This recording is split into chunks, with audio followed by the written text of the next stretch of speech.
എത്ര സങ്കടത്തിൽ കിടക്കുന്ന ആൾക്കാരായാലും ജീവിക്കാനൊരു ആവേശം തോന്നാം. അതിൻ്റെ കാരണം എന്ന് വെച്ച് കഴിഞ്ഞാൽ നമ്മളിങ്ങനെ സീറോ മൈനസായിട്ട് വന്നാലും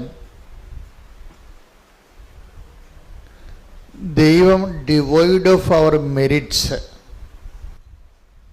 നമ്മുടെ യോഗ്യത കണക്കാക്കാതെ നമുക്ക് സങ്കല്പിക്കാൻ പറ്റാത്ത രീതിയിൽ വരെ ലിഫ്റ്റ് ചെയ്യുന്ന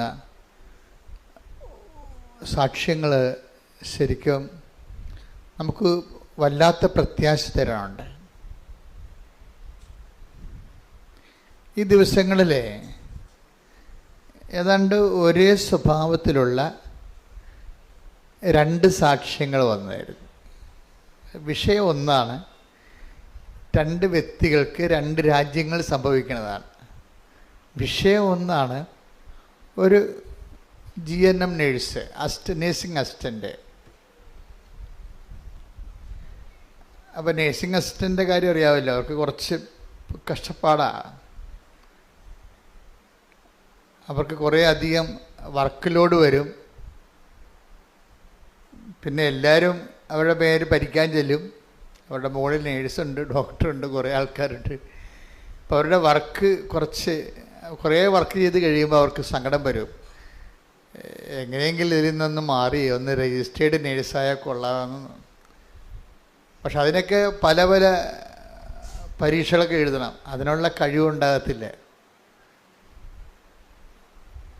അപ്പം അങ്ങനെ 2 കേസുകൾ ഈ പ്രാവശ്യം വന്നു.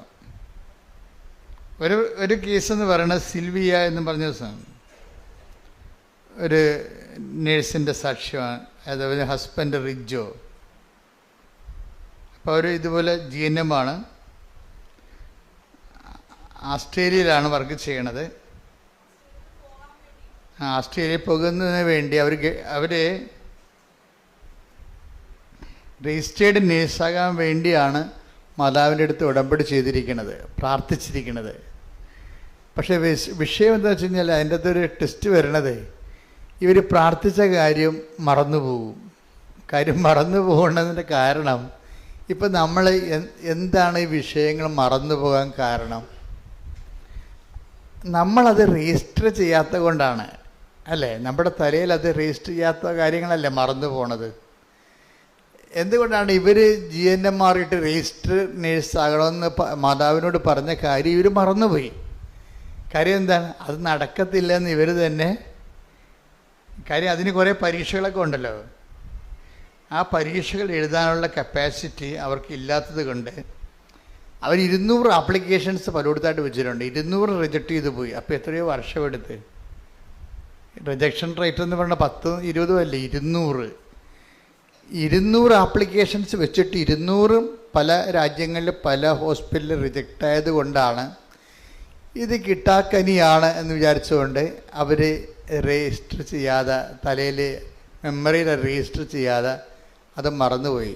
അങ്ങനെ ഒരു സംഭവം മാതാവിനോട് പറഞ്ഞിട്ടുണ്ടെന്നുള്ള കാര്യം മറന്നുപോയി. അപ്പോൾ നമ്മൾ തന്നെ അതിനൊരു മെറിറ്റ് ഇല്ല ശരിക്കും. കാര്യം നമ്മൾ ആ വിഷയം മറന്നുപോയല്ലോ. ഉടമ്പടിയിലുള്ള വിഷയം എന്ന് പറയുന്നത്, ചില കാര്യങ്ങൾ നമ്മൾ മറന്നാലും ദൈവം മറക്കത്തില്ല. അതാണ് ഞാൻ പറഞ്ഞത്, ഓരോ ദിവസങ്ങളിലും ഉടമ്പടി വിസ്മയമാണെന്ന് പറഞ്ഞതിൻ്റെ കാരണം ഇതാണ്. ഒരു ദിവസം അവർ പ്രാർത്ഥിച്ചുകൊണ്ട് ഇങ്ങനെ ആകാശത്തേക്ക് ചുമ്മാ നോക്കിയപ്പോൾ 11 എഴുതി കാണിച്ച്. നമ്മൾ വേറെ ഒരു അനുഭവങ്ങളിലും കേൾക്കാത്ത ചില അനുഭവങ്ങളാണ് ഈ ഉടമ്പടിയിലുള്ളത്. അതായത് ഈ ദൈവം ആ ഉടമ്പടി, തൻ്റെ ഉടമ്പടിയിൽ തന്നോട് കൂടെ ജീവിക്കുന്ന ആളിൻ്റെ കൂടെ അങ്ങ് ജീവിച്ചേക്കുകയാണ്. അവരുടെ വിഷയം ഏറ്റവും സീരിയസ് ആയിട്ട് എടുത്തിട്ട് നമ്മളുടെ വിഷയം നമ്മൾ മറന്നാലും മാതാവ് അത് മറക്കാതെ, ശരിക്കും പറഞ്ഞാൽ അതൊക്കെ ഓർക്കുമ്പോഴല്ല ഈ വിശ്വാസ ജീവിതം എന്ന് പറയണതേ ഒരു വല്ലാത്ത പ്രത്യാശയാണ് നമുക്ക് തരണത്. നമ്മൾ ഒന്ന് വൃത്തിയും വിനയമായിട്ട് ദൈവതിരുസന്നിധി നിന്നാൽ മതി. ദൈവതിരുസന്നിധിയിലെ ആൾക്കാർക്ക് പറ്റണത്, ഇപ്പോൾ ഇവർ മറന്നു പോകുമ്പോഴും ഈ സിൽവിയ റിജോ ദമ്പതികൾ അവർ ഉടമ്പടി ജീവിതം അവരുടേത് കറക്റ്റാണ്. അവരുടെ ഇൻറ്റൻഷൻസ് നിയോഗങ്ങളാണ് മറന്നത്. പക്ഷെ അവർ ഉടമ്പടിയുടെ നിബന്ധനകൾ മറന്നിട്ടില്ല. അത് കഴിഞ്ഞ പ്രാവശ്യം ഞാൻ പറഞ്ഞു തരുന്നത്, നമ്മളുടെ നിയോഗങ്ങൾ നമ്മൾ ദൈവത്തിരുസന്നിധി വെച്ച് കഴിഞ്ഞാൽ പിന്നെ നമുക്ക് മറന്നാൽ കുഴപ്പമൊന്നുമില്ല. എന്താ കാര്യം? അത് ദൈവം അത് ഓർത്തുള്ളൂ. നമ്മൾ ഓർക്കേണ്ട കാര്യം എന്താ? ദൈവത്തോട് നമ്മൾ ചെയ്തിട്ടുള്ള വാഗ്ദാനങ്ങൾ, നിബന്ധനകളാണ് നമ്മൾ ഓർക്കേണ്ടത്, അല്ലേ? ചില ആൾക്കാർ എന്നാ വരുമെന്നറിയാവോ? നിയോഗം ഓർക്കും, നിബന്ധന മറന്നു. അങ്ങനെയൊക്കെ ഒരു സംഭവമുണ്ട്. ശരിക്കും പറഞ്ഞാൽ നേരെ മറിച്ച സംഭവിക്കേണ്ടത്. എന്താ ചെയ്യേണ്ടത്? നമ്മൾ നിയോഗം മറന്നു പോകണം. എന്താ കാര്യം? അത് ഏൽപ്പിക്കേണ്ട സ്ഥാനത്ത് നമ്മൾ കരുത്താർന്ന് കയ്യിൽ ഏൽപ്പിച്ചിട്ടുണ്ട്. നമ്മൾ ഓർക്കേണ്ടത് എന്താണ്? നിബന്ധന. പക്ഷേ പലർക്കും സംഭവിക്കേണ്ടത് എന്താണ്? അവർ നിബന്ധന മറന്നു പോകും. എന്താ ഓർക്കണേ? നിയോഗം എപ്പോഴും ഓർത്തുകൊണ്ടിരിക്കും. നിങ്ങളൊന്ന് ചിന്തിക്കണേ, ഇതൊരു ഉടമ്പടി ധ്യാനമാണ്. അപ്പം നിങ്ങളെപ്പോഴും നിബന്ധന മറന്നുപോയോ അതോ നിയോഗമാണ് മറന്നതെന്ന് ചിന്തിക്കണം. നിയോഗമാണ് മറന്നു പോയെങ്കിൽ നല്ലതാണ്. എന്താ കാര്യം? അത് ദൈവം ഓർത്തുകൊള്ളും. ഇപ്പം സിൽവിയയുടെ കാര്യത്തിലേ അവളത് മറന്നുപോയി, നിയോഗം മറന്നുപോയി. കാര്യം അവൾക്ക് അതിനുള്ള കപ്പാസിറ്റി ഇല്ല, രജിസ്റ്റേർഡ് നേഴ്സിൻ്റെ. അപ്പം അതുകൊണ്ട് പക്ഷെ മാതാവ് അത് മറക്കാതെ ഒരു ദിവസം പ്രാർത്ഥിച്ചുകൊണ്ടിരിക്കുന്ന സമയത്ത് ആകാശത്ത് ഇങ്ങനെ 11 നിങ്ങൾ എഴുതി കാണിക്കും. പക്ഷെ അവളത് നോട്ട് ചെയ്യും. അമ്മയാണ് എഴുതി കാണിക്കുന്നതെന്ന് നോട്ട് ചെയ്യും മനസ്സിൽ. ഇതെന്ത് ഈ 11 വരാൻ കാര്യം എന്താ 11 പറയണത് എന്ന്. അത് എന്താ സംഭവിച്ചെന്നറിയോ? പെട്ടെന്നൊരു സുപ്രഭാതത്തിൽ നവംബർ മാസം വന്നപ്പോഴേ, അതല്ലേ 11ാം മാസം എന്ന് പറയണത്, ഇവിടെ മാതാവ് രജിസ്റ്റേർഡ് നേഴ്സായിട്ട് അപ്പോയിന്റ് ചെയ്യും. Hallelujah, hallelujah. അതാണ് ഞാൻ പറഞ്ഞത്, ഇങ്ങനെയുള്ള സാക്ഷ്യങ്ങൾ നമ്മൾ ഉടമ്പടി മാത്രമേ കേൾക്കത്തുള്ളൂ. അതായത് നമ്മൾ മറന്നു പോയാലും ദൈവം ഇതിനെ ഫോളോ അപ്പ് ചെയ്ത് കളയും. ഈ ദിവസങ്ങളിലേ ഇപ്പോൾ ഭയങ്കര യുദ്ധത്തിൻ്റെ ആശങ്കകളൊക്കെ അല്ലേ. അപ്പോൾ ഇസ്രയേലിൽ നിന്ന് കുറേ മിസൈൽ കൊണ്ടുവന്ന് ഇന്ത്യയിൽ ഇറക്കിയിട്ടുണ്ട്. അതെന്ത് മിസൈലാണെന്നറിയാമോ? അതായത് ഗൈഡഡ് മിസൈൽ ഉണ്ടായിരുന്നില്ല പണ്ട്. പ്രോഗ്രാം ചെയ്തിട്ട് ഒരു പാലമൊക്കെ ടാർഗറ്റ് ചെയ്യണമെങ്കിൽ ആ പാലത്തിലേക്ക് പോകാനുള്ള ദൂരവും അതിൻ്റെ റൂട്ടും ഒക്കെ കമ്പ്യൂട്ടറിൽ പ്രോഗ്രാം ചെയ്തിട്ട് ഗൈഡ് ചെയ്തു പോകും. GPS വഴി ട്രാക്ക് ചെയ്തു പോകും. അപ്പോൾ അതൊക്കെയാണ് കഴിഞ്ഞ യുദ്ധങ്ങളിലൊക്കെ ഉപയോഗിച്ചുകൊണ്ടിരുന്നത്.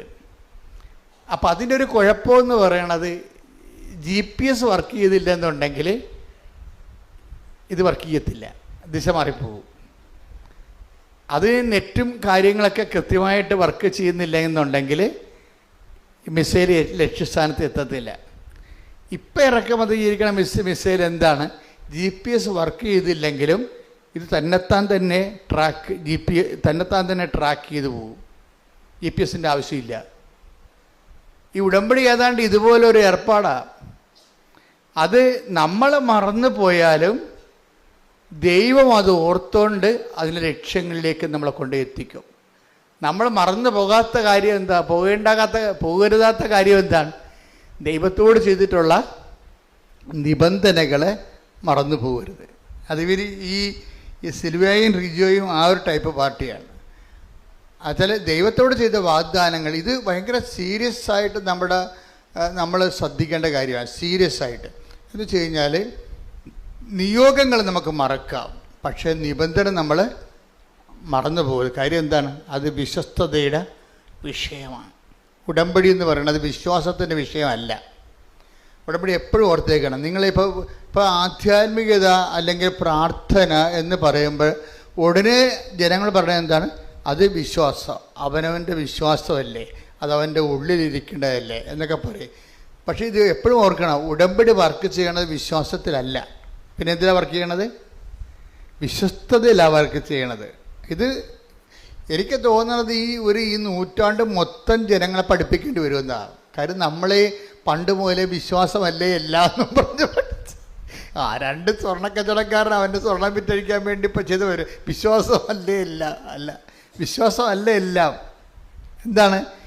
വിശ്വസ്തതയാണ് എല്ലാം. വിശ്വസ്തത എന്ന് പറഞ്ഞാൽ എന്താണ്? പെർസ്വേറിങ് ഫെയ്ത്താണ് വിശ്വസ്തത എന്ന് വെച്ച് കഴിഞ്ഞാൽ ഗ്യാപ്പില്ലാത്ത വിശ്വാസം. നമ്മൾക്ക് വരുന്ന വിഷയം, നിങ്ങൾക്ക് ഗ്യാപ്പ് ഉണ്ടെന്ന് ഞാൻ പറയണില്ല, പക്ഷേ നിങ്ങൾ ചില സമയത്ത് ഇതിൻ്റെ വോളിയം ഓഫ് വർക്ക് കുറഞ്ഞു വരും. ഈ ആഴ്ച ചെയ്ത ഒരു ഫെർവൻസ്, ഈ ആഴ്ച ചെയ്തൊരു തീഷ്ണത അടുത്ത ആഴ്ചയിൽ ഉണ്ടാകത്തില്ല. ഉടമ്പടി ശ്രദ്ധിക്കേണ്ട ഏറ്റവും വലിയൊരു വിഷയമാണത്. കാര്യം അതായത് വിശ്വസ്തതയായത് കാരണം വിശ്വസ്തതയ്ക്ക് നമ്മുടെ വോളിയം നമ്മൾ കീപ്പ് ചെയ്ത് പോകണം. എന്ന് വെച്ച് കഴിഞ്ഞാൽ വിശ്വസ്തയുടെ ഒരു തീവ്രതയുണ്ടല്ല, വിശ്വസ്തയുടെ തീവ്രത അത് നമ്മൾ കീപ്പ് ചെയ്ത് പോകണം. അതിൽ നിന്ന് വിശ്വസ്തത അല്പം കുറഞ്ഞാൽ അതിൻ്റെ അർത്ഥം ഈ റിലേഷനിൽ വന്നിരിക്കുന്ന നമ്മൾ വിഷയബന്ധിയാണെന്ന് വന്നു പോകും. അതാണ്, മനസ്സിലായില്ലേ? നമ്മുടെ വിശ്വസ്തത കുറഞ്ഞു പോയാൽ, ഇപ്പോൾ പ്രാർത്ഥനാ ജീവിതമായാലും പരസ്നേഹ പ്രവൃത്തികളായാലും, ഇപ്പോൾ നമുക്കറിയാമല്ലോ ഉടമ്പടിയിലുണ്ടായിരുന്ന ഒരു പ്രശ്നം എന്ന് പറഞ്ഞത്, കഴിഞ്ഞ ദിവസങ്ങളിലേ ഇവിടെ കഴിഞ്ഞ ദിവസത്തെ ഇന്നലെ ഈ രണ്ട് വിശുദ്ധന്മാരുടെയും തിരുനാൾ ഒരുമിച്ച് ആഘോഷിച്ച് സഭ എല്ലാ കൊല്ലവും ഉള്ളതാ. അപ്പോൾ റെഡ് ഉടുപ്പ്, രണ്ടുപേരും രക്തസാക്ഷികളായത് കാരണം റെഡ് ഉടുപ്പൊക്കെ ഇട്ടാണ് കുർബാന ചെല്ലണത്. അതായത് രണ്ട് അപ്പോസ്തലന്മാരാ. പക്ഷെ ഞാനത് ഈ അപ്പോസ്തലന്മാരുടെ പേര് സങ്കീർത്തി വന്നപ്പോൾ എന്നോട് പറഞ്ഞ് യാക്കോബിൻ്റെയും പീലിപ്പോസിൻ്റെയും തിരുനാളാണെന്നപ്പോൾ എനിക്ക് ചിരി വന്ന ഉടനെ എൻ്റെ ഉള്ളിൽ. എന്താ കാര്യം? ഈ രണ്ട് കക്ഷികളും രണ്ട് തരം ആധ്യാത്മികതയുള്ള ആൾക്കാരാണ്. ഉടമ്പടിയിലാണെങ്കിൽ ഇവരുടെ രണ്ടുപേരെയും ഉടമ്പടിയിൽ കണ്ടൻറ്റ് വൈസ് നമ്മൾ അഡോപ്റ്റ് ചെയ്തിട്ടുണ്ട്. യാക്കോബ് എന്തിൻ്റെ ആളാണെന്ന് വെച്ച് കഴിഞ്ഞാൽ, യാക്കോബ് പറയണത്, യാക്കോബിൻ്റെ കാലത്ത് ഈ സഭാ കൂട്ടായ്മയൊക്കെ ഉണ്ടാകും, ആദിമസഭയിൽ സഭാ കൂട്ടായ്മയൊക്കെ ഉണ്ടാകുമ്പോൾ കുറേ ആൾക്കാർ പാപ്പടരും ഉണ്ടാവും, ഇത്തിരിയൊക്കെ ശേഷിയുള്ളവരും ഉണ്ടാവും. പക്ഷേ അവർക്കാർക്കും ഈ ക്രിസ്തുവിനെ സ്വീകരിക്കുക എന്നുള്ള കാര്യത്തിൽ അത് മാത്രമാണ് വിശ്വാസം എന്നുള്ള രീതി. വിശ്വാസത്തിന് മറ്റു തരത്തിലുള്ള മാനങ്ങളെക്കുറിച്ച് അവർക്ക് അത്രയ്ക്ക് ഐഡിയ ഇല്ല, ആദിമസഭയിൽ വന്നാണ്. അപ്പം അതുകൊണ്ട് ആൾക്കാരൊക്കെ ഇങ്ങനെ മഞ്ഞുകാലത്തൊക്കെ തണുപ്പൊക്കെ കയറി പ്രാർത്ഥനാക്കൂട്ടത്തിൽ വന്നു കഴിഞ്ഞാൽ അവിടെ ഇരിക്കുന്ന ആൾക്കാർ പറയും, തണുപ്പാണല്ല, പോയി തീ കായാൻ പാടില്ലെന്ന് ചോദിക്കും. അപ്പോൾ യാക്കോബ് ഇത് കേട്ടിട്ട് പറയും, ഇവനെന്ത് മണ്ടനാ, തീ കായാൻ വായി കിടക്കുന്ന നാക്കുകൊണ്ട് ഇక തണുത്ത് വിറച്ച് വരുന്നതിനോട് തീ കായാൻ പറയാൻ ആർക്കാ പറ്റാത്തത്? ആർക്കും പറ്റും. അതിന് കെട്ടിയെടുത്ത് ക്രിസ്ത്യാനിയാകേണ്ട, വിശ്വാസം സ്വീകരിക്കേണ്ട കാര്യമില്ല. അതല്ല, നീ തീ കൂട്ടി കൊടുത്തിട്ട് അവന് ആശ്വാസം കൊടുക്കണം, പ്രാക്ടിക്കലായിരിക്കണമെന്ന് പറയും. അതുപോലെ തന്നെ വിശന്ന് വരുന്നവനോട് പറയും ഭക്ഷണം കഴിക്കാൻ പറയും, പുറത്തു പോയി. ഇപ്പം നിങ്ങൾ വിശന്ന് വരികയാണ്, എന്നാൽ നിങ്ങൾ കടയിൽ പോയി ഭക്ഷണം കഴിക്കാൻ പറഞ്ഞാൽ അതാർക്കാ പറയാൻ പറ്റാത്തത്? അപ്പം വിശ്വാസവും ജീവിതവും തമ്മിൽ ഒരു കാലത്ത് ബന്ധമില്ലായിരുന്നു, ആദിമസഭയിൽ പോലും ബന്ധമില്ലായിരുന്നു. അപ്പം അതുകൊണ്ട് ഇതിൻ്റെ ഈ സെൻറ്റ് പോളും കുറേ കാലങ്ങളിലൊക്കെ ഇതിങ്ങനെ പ്രസംഗിക്കുമായിരുന്നു. വിശ്വാസം വഴിയാണ് നമ്മൾ നീതീകരിക്കപ്പെടുന്നത്. Take the word of God. സ്തുതിക്കട്ടെ. ഹല്ലേലൂയ.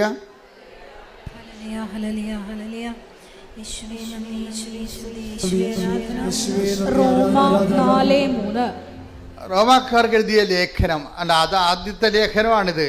സുവിശേഷങ്ങൾ എഴുതണം മുമ്പ് എഴുതിയിട്ടുള്ള ലേഖനമാണ്. 55 കർത്താവ് മരിക്കണത് 32, അതുപോലെ തന്നെ അതിനുശേഷം 50, 18 ഈ 18, 5, 23 കൊല്ലം കഴിഞ്ഞപ്പോൾ എഴുതിയ പുസ്തകമാണ് ഈ റോമാക്കാരുടെ ലേഖനം. അപ്പം ആദിമസഭയുടെ ഒരു കാലമാണ്. അപ്പം അവിടെ എന്താ പറയുന്നത്? അപ്പോൾ എന്താ പറഞ്ഞിരിക്കുന്നത് വിശ്വാസത്തെക്കുറിച്ച്? പറഞ്ഞേ. അബ്രഹാം ദൈവത്തിൽ വിശ്വസിച്ചു. ഒന്ന് പറഞ്ഞേ. അബ്രഹാം ദൈവത്തിൽ വിശ്വസിച്ചു. അപ്പോൾ ആദിമസഭയുടെ ആദ്യകാലങ്ങളിലുള്ള വിശ്വാസത്തിൻ്റെ മാനങ്ങളൊക്കെ ഉണ്ടല്ലേ? എന്താണ്? അബ്രഹാം ദൈവത്തിൽ വിശ്വസിച്ചു. അത് അവന് നീതിയായി പരിഗണിക്കപ്പെട്ടു. അത് അവന് നീതിയായി പരിഗണന. അപ്പൊ വിശ്വസിച്ചാൽ മാത്രം മതി എന്നുള്ള രീതിയാണ്. വിശ്വസിച്ചാൽ മാത്രം മതി എന്ന്. ഇത് പറഞ്ഞുകൊണ്ട് കുറേ നാളിങ്ങനെ പൗലോസ് നടക്കുമായിരുന്നു. കാര്യം വെച്ച് കഴിഞ്ഞാൽ പൗലോസിൻ്റെ ഉദ്ദേശം എന്ന് പറയണത് ഫസ്റ്റ് ടൈം ഗോസ്പൽ കേൾക്കുന്ന ആൾക്കാരാണ്. ആ യഹൂദന്മാരൊന്നും അല്ല. യഹൂദന്മാർക്ക് ഗോസ്പൽ എന്ത് ദൈവവചനം അറിയാം. അപ്പോൾ ദൈവവചനം അറിയാൻ പാടില്ലാത്ത ആൾക്കാരാണ് റോമിലൊക്കെ ഉള്ളത് അന്നത്തെ കാലത്ത്. അപ്പം അവരോട് പറഞ്ഞ് നിങ്ങൾ ജസ്റ്റ് ഫെയ്ത്ത്, ജസ്റ്റ് ബിലീവ് എന്ന് പറയും.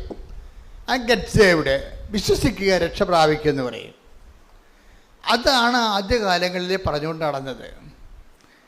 പക്ഷേ യാക്കോബിൻ്റെ കാലം വന്നപ്പോൾ യാക്കോബ് പറഞ്ഞു, ഈ പൗലോസ് പറയണ അത്ര ശരിയല്ലല്ല. എന്താ കാര്യം? കർത്താവിൻ്റെ മൈൻഡ് സെറ്റ് അങ്ങനെ അല്ല. ഈ പൗലോസ് അപ്പോസ്തലൻ കർത്താവിൻ്റെ കൂടെ നടന്നിട്ടില്ലല്ലോ. ഇപ്പം കർത്താവിൻ്റെ കൂടെ നടന്നത് ആരാണ്? യാക്കോബാണ് നടന്നത്.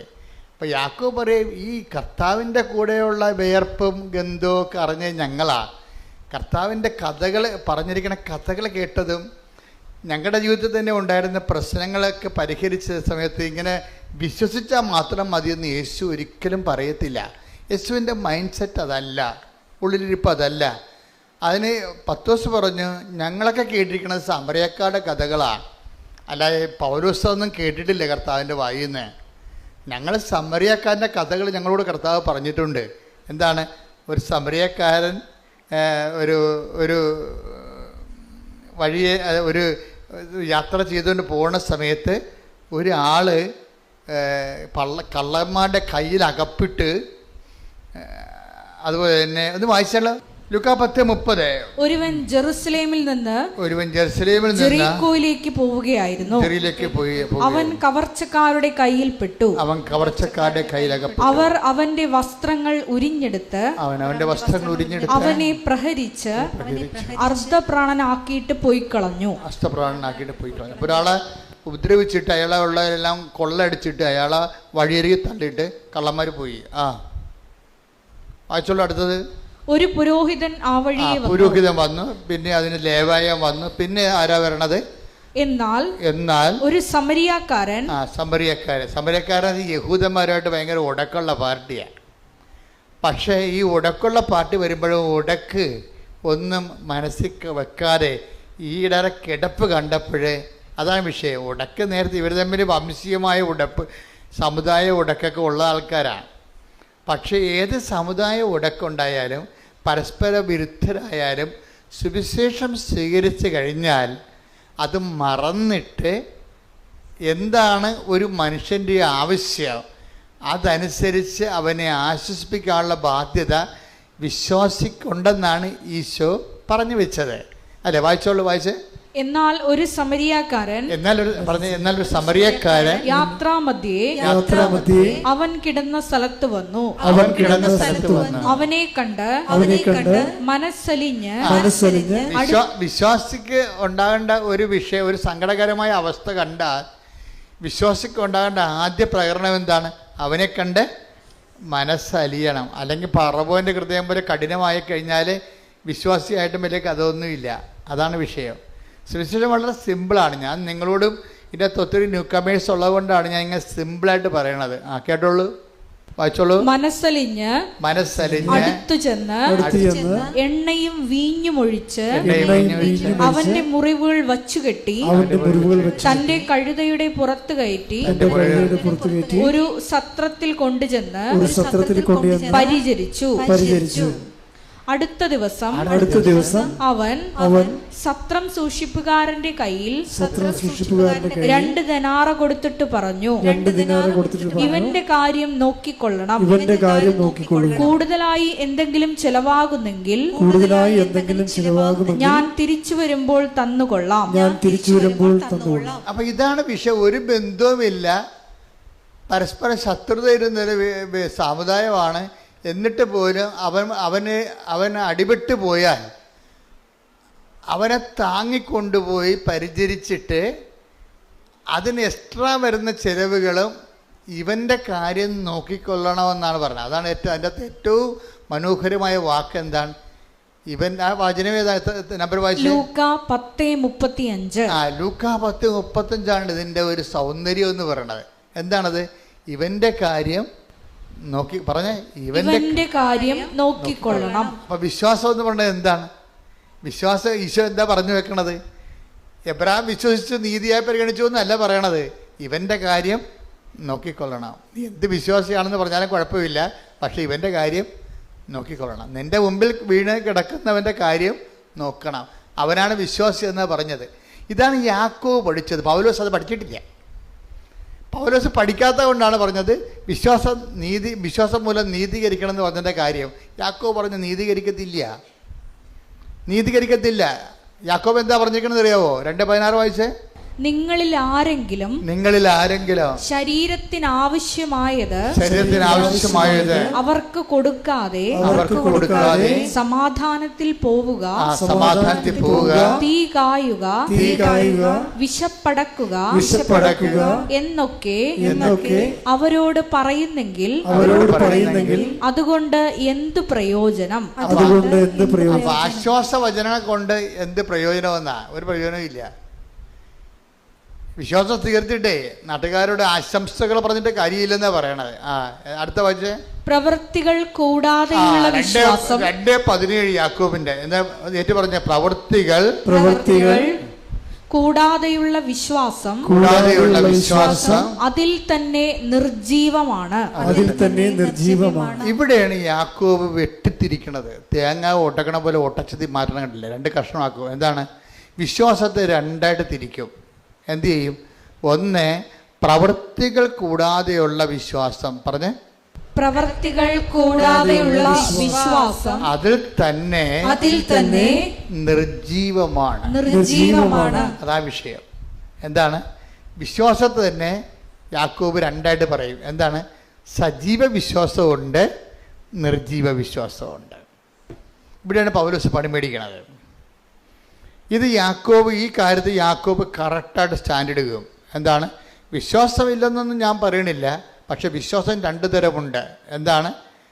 പ്രവൃത്തികൾ കൂടാതെയുള്ള വിശ്വാസം നിർജീവ വിശ്വാസമാണ്. പിന്നെ പ്രവൃത്തികളുള്ള വിശ്വാസം സജീവ വിശ്വാസമാണ്. ഇത് കുറച്ച് കഴിഞ്ഞപ്പോൾ പൗലോസിനും മനസ്സിലായി തൻ്റെ കയ്യിൽ നിന്ന് അബദ്ധം പറ്റിയതാണ് എന്ന് മനസ്സിലായി. ഇപ്പം പൗലോസ് പിന്നീട് ഗലാത്യ ലേഖനം എഴുതുമ്പോൾ അത് തിരുത്തലുണ്ട്. ഇപ്പം അതാണ് പൗലോസ് പറഞ്ഞത്, സ്നേഹത്താൽ പ്രവർത്തനക്ഷമമായ 5:6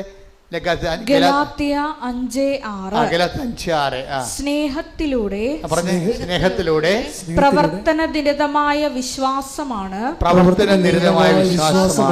സുപ്രധാനം. അതാണ് ഈ ഉടമ്പടി ചെയ്യണത് നമ്മൾ. മനസ്സിലായില്ലേ?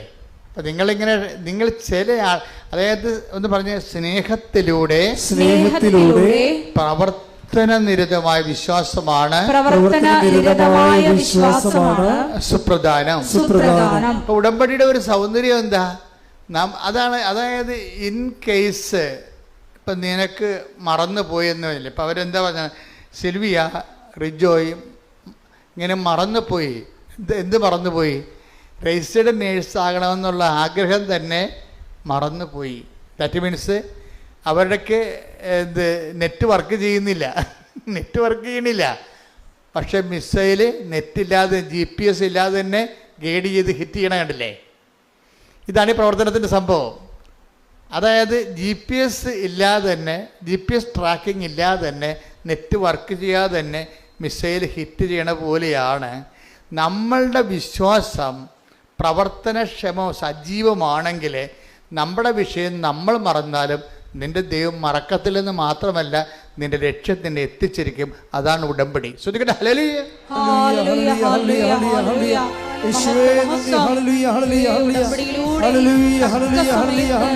നേരത്തെ കണ്ട സിൽവിയയുടെ സാക്ഷ്യം പോലെ തന്നെ വേറൊരു സാക്ഷ്യമാണ്. അത് ഇതേ നേച്ചറിലുള്ള സാക്ഷ്യം. ആ സാക്ഷ്യം എന്ന് പറയുന്നത് ഡയാനയുടെ സാക്ഷ്യമാണ്. ഡയാന, അലക്സ്, ഇവർ ദമ്പതികളാണ്. നിങ്ങൾ ഈ സാക്ഷ്യം പറയുമ്പോഴേ എല്ലാവരും തന്നെ ദൈവസ്നേഹമുള്ളവരെല്ലാവരും തന്നെ ഭർത്താവും ഭാര്യയും, ചിലപ്പോൾ ഭർത്താവ് വെറുതെ നിൽക്കുകയുള്ളൂ, പക്ഷേ അയാളെ കയറും, കുഞ്ഞുങ്ങളെയുമായിട്ട് കയറും. എന്താണ്? അവർക്കറിയാം ദൈവത്തെ സഭയിൽ മഹത്വപ്പെടുത്തുകയാണെന്നറിയാം. അവരെന്ത് സന്തോഷത്തോടെയാണ് അതൊക്കെ ചെയ്യണത്. ചില ആൾക്കാർ പന്നിയെ കപ്പലുകാരനെ പോലെ നിങ്ങൾ വാ മനുഷ്യ എന്ന് പറഞ്ഞാൽ ഭർത്താവ് വരത്തില്ല. പന്നിയെ കപ്പലുകാരനെ പോലെ അതായത് നമ്മൾ അങ്ങോട്ട് തള്ളിയാലേ ഇങ്ങോട്ട് വരത്തുള്ളൂ. അപ്പം അങ്ങനെ വരത്തില്ല. പക്ഷേ ഇതെന്ന് പറയുന്നത് ഓരോ ഡിഗ്രീസ് ഓഫ് പെർഫെക്ഷൻ എന്ന് പറയും. ചിലർക്കൊക്കെ ഭയങ്കര ദൈവസ്നേഹമാണ്. അവർക്ക് അറിയാം അവർ ദൈവത്തിനെക്കുറിച്ച് ഒരിക്കൽ അനുഭവിച്ചു കഴിഞ്ഞാൽ അതിൻ്റെ രുചി അങ്ങനെ നിൽക്കും.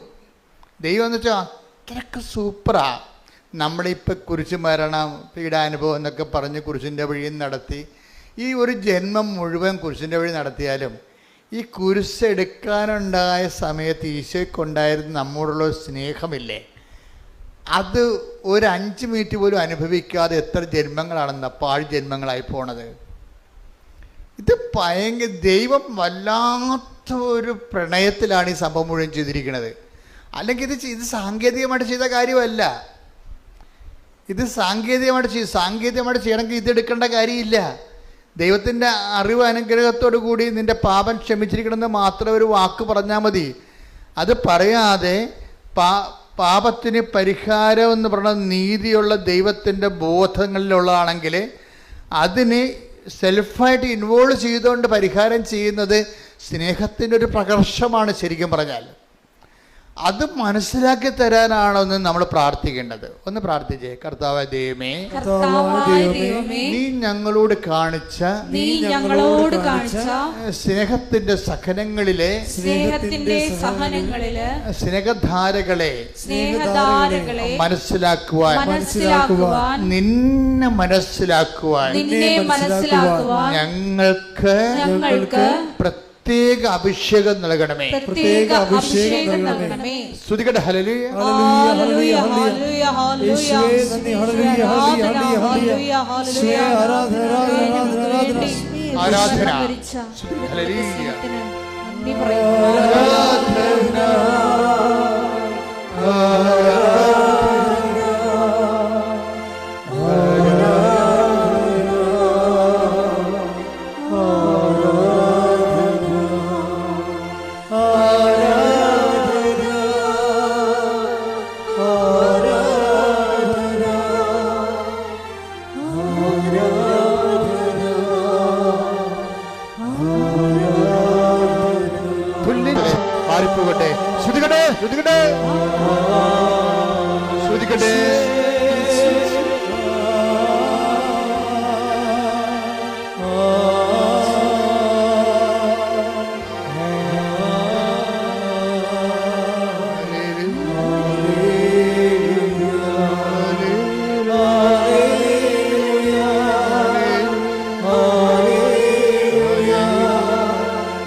ഞങ്ങൾക്ക് വേണ്ടി ക്രൂശിക്കപ്പെട്ടവനെ നീ പരിശുദ്ധനാകുന്നു.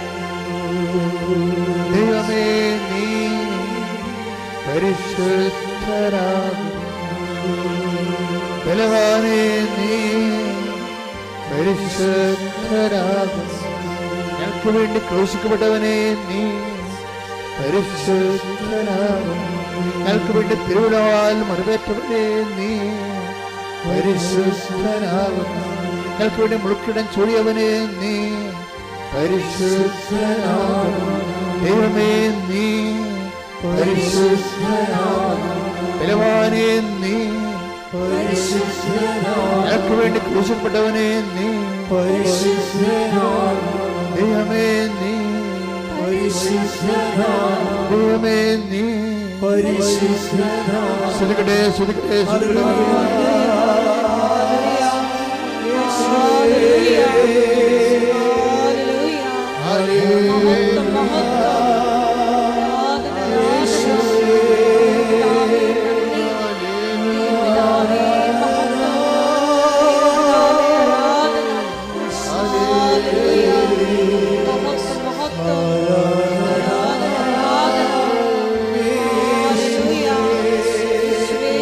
കർത്താവേ, നിന്റെ വിശുദ്ധമായ രക്തം, നിന്റെ വിശുദ്ധമായ രക്തം അങ്ങനെ മക്കളിലേക്ക് തളിക്കണമേ.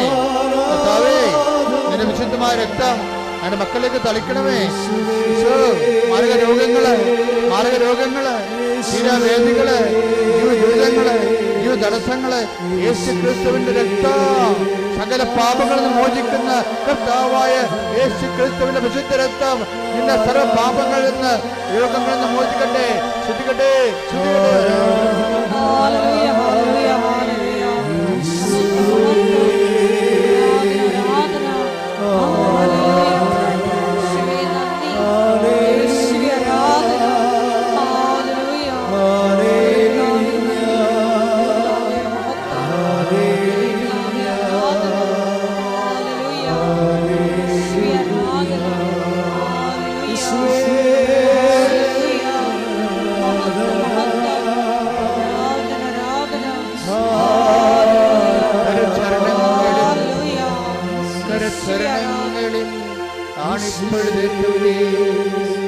നിന്റെ ഓരോ മുറിവിനെ ശ്രദ്ധിക്കുന്നു.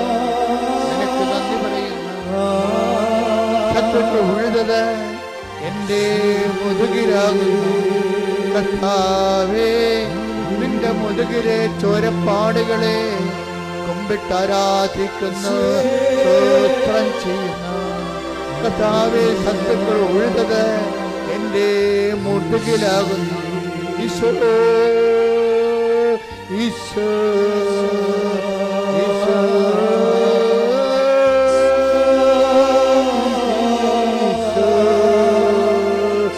ഈശോ,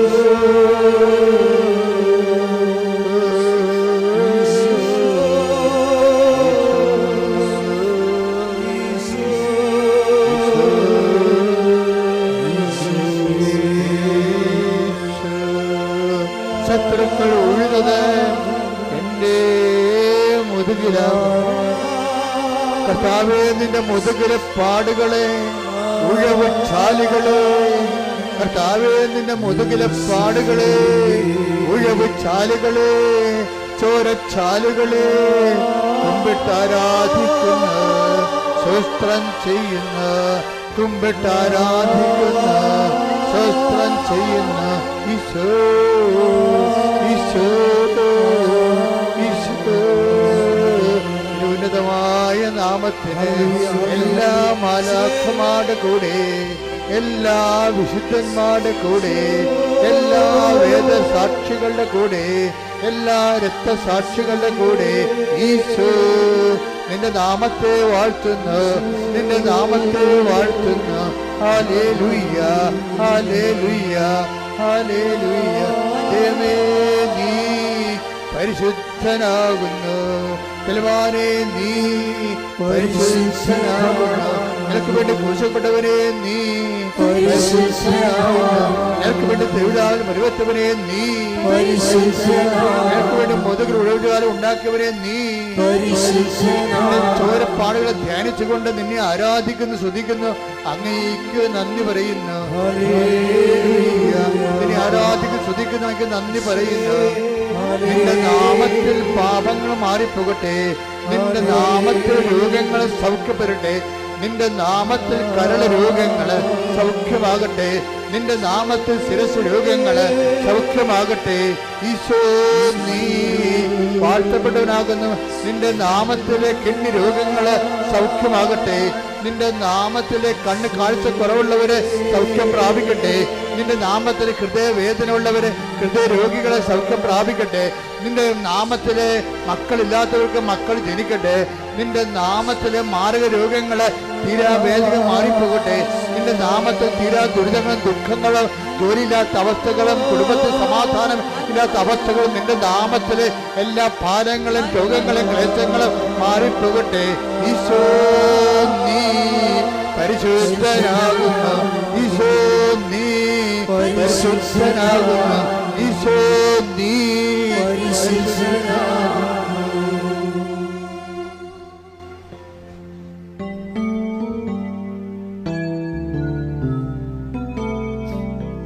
ചില കാര്യങ്ങൾ താമസിക്കുമെന്ന് ഈശോ പറയുന്നുണ്ട്, പക്ഷെ ഡിസംബർ കഴിഞ്ഞ് പോകത്തില്ലെന്ന് ഈശോ പറയുന്നുണ്ട്. നെഞ്ചത്ത് വെച്ചുകൊണ്ട് കർത്താവിൻ്റെ സാന്നിധ്യം അനുഭവിക്കേണ്ട സമയമാണിത്. ഒരു ഡേറ്റിനെ കുറിച്ച് ചിന്തിക്കുന്ന ആൾക്കാർ 4 or 5 ഫിക്സ് ചെയ്യാൻ പറയുന്നുണ്ട്. ഏതെങ്കിലും ഡേറ്റിനെ കുറിച്ച് കൺഫ്യൂഷൻ വരുന്നവർ 4 or 5 ഫിക്സ് ചെയ്യാൻ പറയുന്നുണ്ട്. ഏതെങ്കിലും വിഷയങ്ങളെക്കുറിച്ച് കർത്താവ് നിങ്ങൾക്ക് എപ്പോൾ സംഭവിക്കുമെന്ന് പറഞ്ഞാൽ ഈ ഡേറ്റുകൾ കർത്താവ് കാണിച്ചു തരുന്നുണ്ട്. അതിൽ 7 ഉണ്ട്.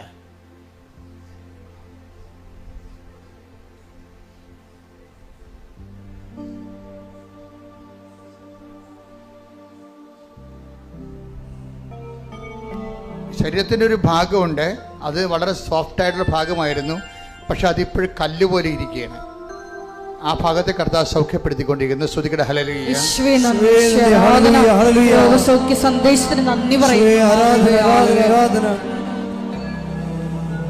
ചില ഭാഗങ്ങളിൽ ഇങ്ങനെ പച്ച ഞരമ്പുകൾ ഓടിയിട്ട് അലർജി പോലെ കാണുന്നുണ്ട്. അതുപോലെ തന്നെ അത് വേറെ എന്തെങ്കിലും ഗുരുതരമായ രോഗമായി മാറാനുള്ള സാധ്യതകളുണ്ട്. കർത്താവ് ആ വിഷയത്തെ പൂർണ്ണമായി സൗഖ്യപ്പെടുത്തിക്കൊണ്ടിരിക്കുന്ന അസ്ഥികൾക്ക് വേദനയും അസ്ഥിദ്രവിപ്പുകളും അസ്ഥികളുടെ മൂലം ഉണ്ടാകുന്ന ബലക്ഷണം കാരണം കൈകാലം ഉയർത്താൻ പറ്റാത്ത വ്യക്തികൾ കർത്താവ് സ്പർശിച്ചു കൊണ്ടിരിക്കുന്നു. അവർക്കത് ഉയർത്തിക്കൊണ്ട് ജോലി എടുക്കാൻ പറ്റുമെന്നാണ് പരിശുദ്ധ പറയുന്നത്. താടിയെല്ല്, ഇടുപ്പെല്ലാം താടിയെല്ലുകൾ. ഈ താടിയെല്ലിന് എന്തോ ഡിസ്ലൊക്കേഷൻസ് ആണ്. അതുമൂലം ഉണ്ടാകുന്ന കുറേ വിഷമതകൾ മാറുന്നതായിട്ട് കർത്താവിൻ്റെ ദർശനമുണ്ട്. ശ്രുതികട ഹല്ലേലൂയ.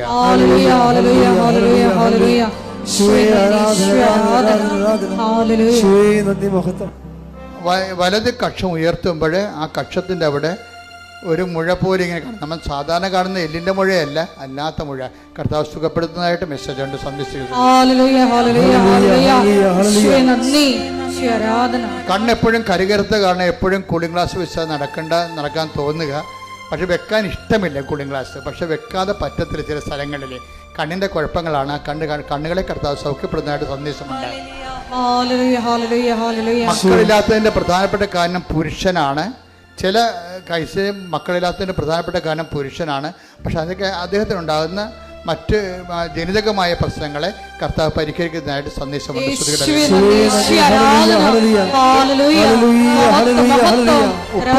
ഉപ്പുകുറ്റി കുത്താൻ പറ്റാത്ത അവസ്ഥയിൽ ഇങ്ങനെ എല്ലുന്തിയതുപോലെയോ അല്ലെങ്കിൽ എന്തോ ബലക്ഷയം പോലെയാണ്. ഉപ്പുകുറ്റി കുത്താൻ പറ്റുന്നില്ല, വലത് ഉപ്പുകുറ്റി ഇങ്ങനെ. അതുകൊണ്ട് ഈ കാലിൻ്റെ മടന്ത അല്ലെങ്കിൽ തള്ളവിരലിൻ്റെ ഭാഗം കുത്തിയാണ് പലപ്പോഴും നടക്കുന്നത്. ആ വ്യക്തിയും കർത്താവ് സ്പർശിച്ചു കൊണ്ടിരിക്കുന്നു. ശ്രുതികടല്ലേ. ഞരമ്പുകൾ ഇങ്ങനെ പാമ്പ് ഇരവിഴങ്ങിയതുപോലെ ചില ഞരമ്പുകൾ ഇങ്ങനെ ബൾജ് ചെയ്തിരിക്കുന്നുണ്ട്. പാമ്പ് ഇരങ്ങി വിഴുങ്ങിയ പോലെ തോന്നുന്നു. ആ ചില ഭാഗങ്ങൾ ഇങ്ങനെ ബൾജ് ചെയ്തിട്ടുണ്ട്. ആ വ്യക്തിയെ കർത്താവ് സൗഖ്യപ്പെടുന്നതായിട്ട് മെസ്സേജ് ഉണ്ട്.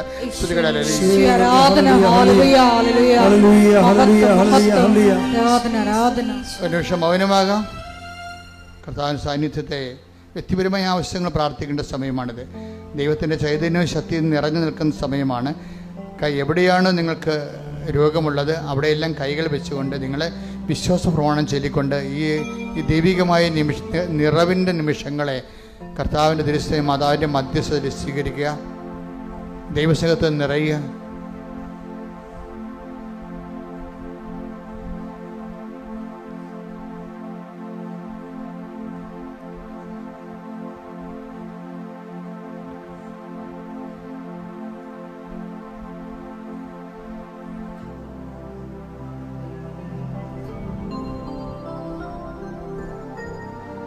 എന്തെങ്കിലും വിഷയങ്ങളുണ്ടെങ്കിൽ വീട്, ജോലി, വിവാഹം, മക്കളില്ലാത്ത അവസ്ഥകൾ, സാമ്പത്തിക കടങ്ങൾ, പരീക്ഷാ ഫലങ്ങൾ,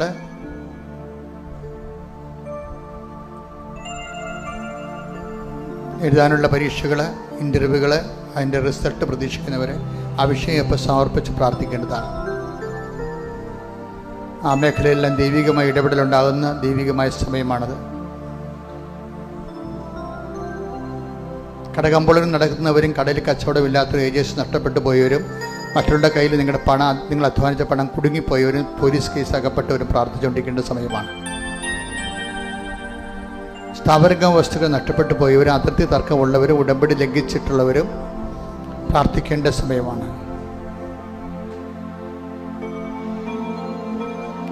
കോടതി കേസുകൾ, പോലീസ് വഴക്കുകളാണ്. കർത്താവിന് തിരുസേന സമർപ്പിക്കട്ടെ.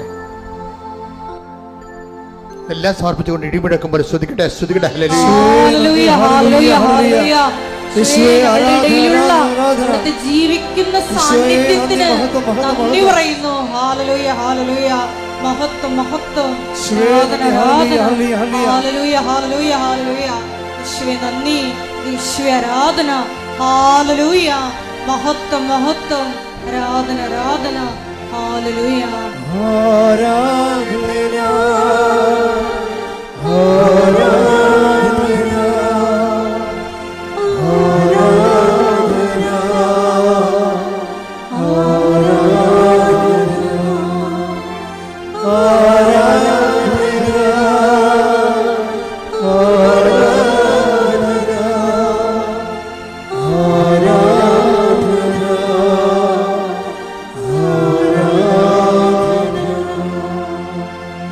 Praise the Lord. എൻ്റെ പ്രിയപ്പെട്ട, നമ്മളൊരു അപ്പോസിറ്റ് സ്കൂളിലാണ് പഠിക്കണത്.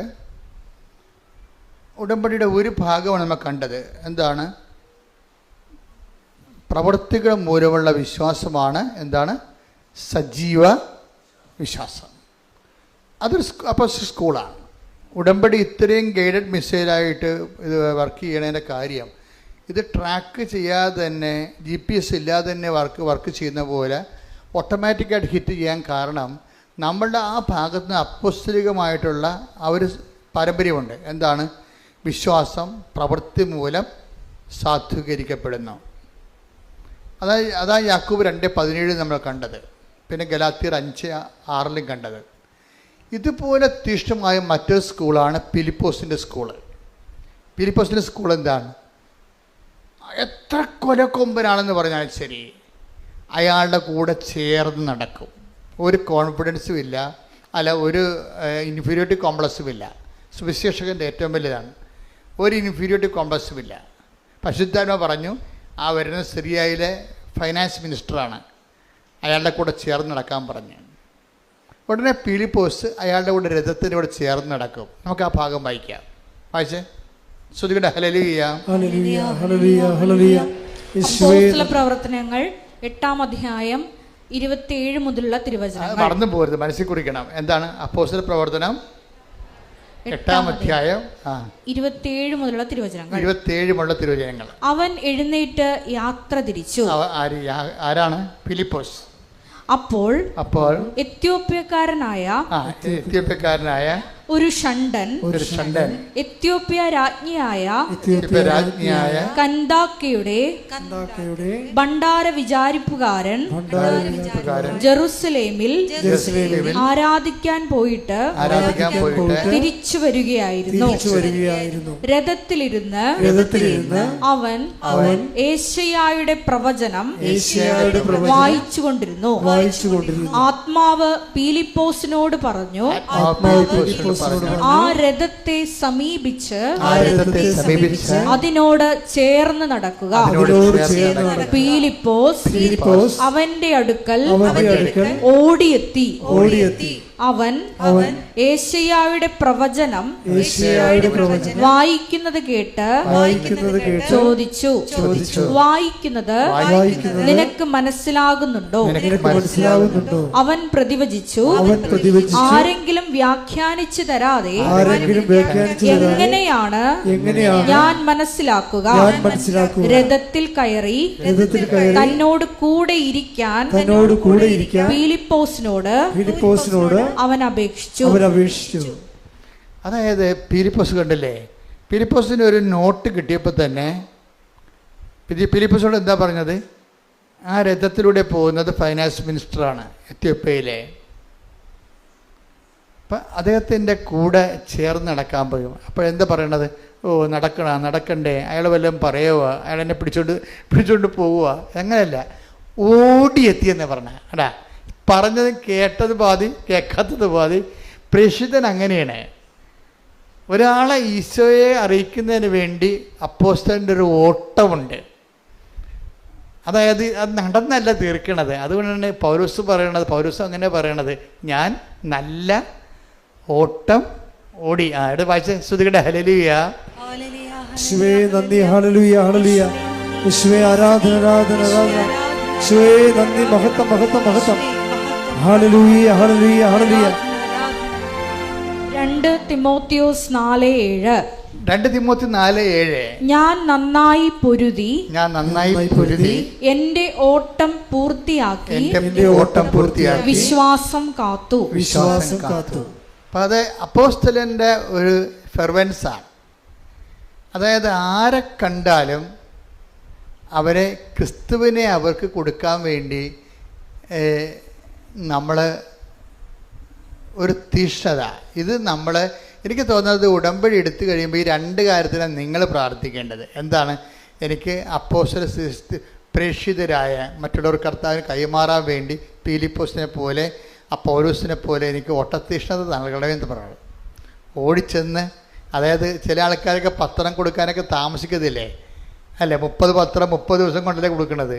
അത് ആർക്ക് കൊടുക്കുമെന്ന് അറിയാൻ പറ്റില്ല. അന്ധന്മാരെ പോലെ ഇങ്ങനെ വടിയും കൊണ്ട് കുത്തിറക്കുന്ന ആൾക്കാരെ പോലെ അല്ലേ ചില ആൾക്കാർ കൊടുക്കണം. അങ്ങനെയല്ല, ചില ആൾക്കാർ അവരുടെ കയ്യിരിക്കണം കൊടുക്കും.